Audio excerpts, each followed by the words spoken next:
বিজয় মালিয়া 2008 সালে আরসিবি কে মাত্র 450 কোটিতে কিনেছিলেন। খবর সামনে আসার পর মালিয়া সোশ্যাল মিডিয়ায় পোস্ট করেছেন, কিন্তু আপনারা কি মনে হচ্ছে এই বিশাল টাকাটা সব মালিয়ার পকেটে যাবে?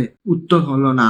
আসল সত্যিটা হলো এই 16,500 কোটির 1 টাকাও বিজয় মালিয়ার কাছে যাচ্ছে না। পুরো টাকাই যাচ্ছে ব্রিটিশ কোম্পানি ডিয়াগুরের অ্যাকাউন্ট। এখন প্রশ্ন হলো, দল তো মালিয়ার ছিল, ব্র্যান্ডও মালিয়া তৈরি করেছিলেন, তাহলে টাকা অন্য কোম্পানি পেল কিভাবে? গল্পটা শুরু হয় 2016 সালে। তখন মালিয়া কিংফিশার সাম্রাজ্য ভেঙে পড়ে এবং ব্যাংকের ঋণ শোধ করতে তাকে নিজের বড় company United spirit limited USL বিক্রি করতে হয় ব্রিটিশ কোম্পানি ডিয়াগো এর কাছে। আর আরসিবি ছিল সেই ইউএসএল এর একটি অংশ। ফলে মালিয়া ধীরে ধীরে আরসিবির নিয়ন্ত্রণ হারিয়ে ফেলেন। নামটা থাকলেও আসল মালিকানা চলে যায় ডিয়াগুরের হাতে।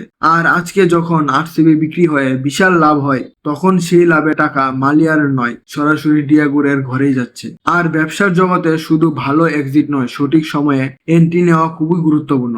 ডিয়াগো ঠিক সেটাই করেছে, কারণ আরসিবি রিসেন্ট 2026 সালে আইপিএল জিতেছে আর ডাব্লিউপিএল এর টানা 2টি ট্রফি তুলেছে। ফলে দলের ব্র্যান্ড ভ্যালু এখনো সর্বোচ্চ পর্যায়ে। এর চেয়ে বেশি দামে বিক্রি হওয়ার সুযোগ হয়তো আর আসতো না। ডিয়াগো মূলত একটি উইস্কি তৈরি করা কোম্পানি। তাদের কাছে ক্রিকেটের আবেগের চেয়ে শেয়ার হোল্ডারদের লাভ বেশি গুরুত্বপূর্ণ। আর গল্পের সবচেয়ে বড় টুইস্ট এখনো বাকি। আরসিবি এর নতুন মালিক হলেন আঞ্জমান বিক্রম বিল্লা, যিনি 2018 সালে রাজস্থান রয়্যালস এর স্কোয়াডে থাকলেও মাঠে নামার সুযোগ খুব একটা পাননি। আর আজ সেই মানুষই বিলিয়ন ডলারের চেক কেটে বিশ্বের সবচেয়ে জনপ্রিয় ক্রিকেট ফ্র্যাঞ্চাইজির গুলোর একটি মালিক হয়ে গেলেন। ভাবুন তো, যে ক্রিকেটার এক সময় বেঞ্চে বসে ম্যাচ দেখতেন, আজ তিনি পুরো আরসিবির এর চেয়ারম্যান। এটাই হয়তো জীবনের সবচেয়ে বড় লেভেল আপ। আপনার কি মনে হয় নতুন মালিকের হাতে আরসিবির এর আবেগ আরসিবি আগের মতোই থাকবে, নাকি ধীরে ধীরে এটা শুধু একটা ব্যবসায়িক ব্র্যান্ডে পরিণত হবে?